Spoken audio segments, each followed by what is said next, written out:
एक question solve करते हैं। क्वेश्चन में स्टेटमेंट दी गई है, late S1, S2, S3 up to S10 respectively be the sum to 12 terms of 10 APs whose first terms are 1, 2, 3 up to and so on, and common differences are 1, 3 up to and so on respectively. Then sigma of Si where I varying from 1 to 10 is equal to।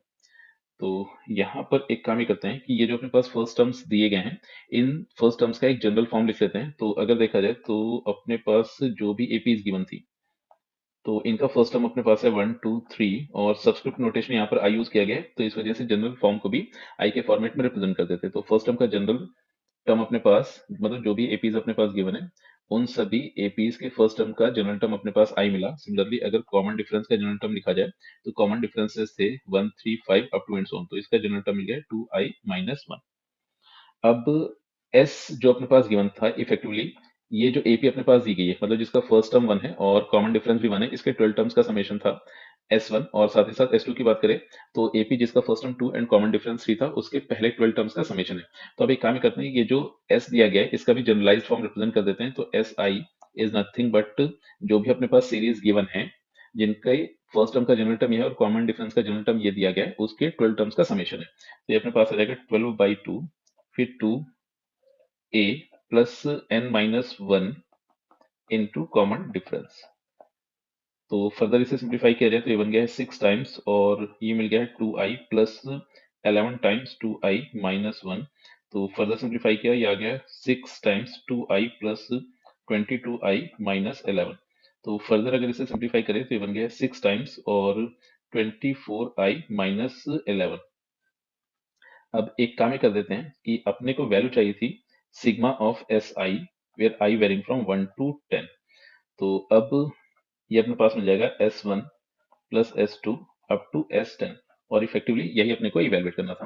तो एक काम ही करते हैं, S I पर sigma operate किया तो इस तरह से हुआ ये कि ये जो अपने पास रिजल्टेंट आई थी दोनों तरफ सिग्मा ऑपरेट कर दिया इफेक्टिवली।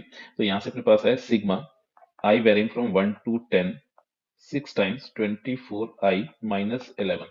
तो फर्दर अगर इसे सिंप्लीफाई किया जाए तो ये रिजल्टेंट आया 24 multiplication 6 sigma of I varying from 1 to 10 and minus 6 multiplication 11 and sigma of 1 where I varying from 1 to 10।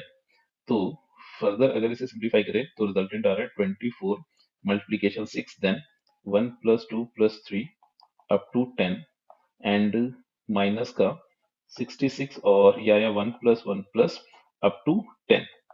तो ये 10 टर्म्स, मतलब 10 टाइम्स अगर 1 को ऐड किया तो अल्टीमेटली अपने पास 10 देखने को मिलेगा। तो अब ये जो रिजल्ट आया है इसको सिंप्लीफाई कर लेते हैं।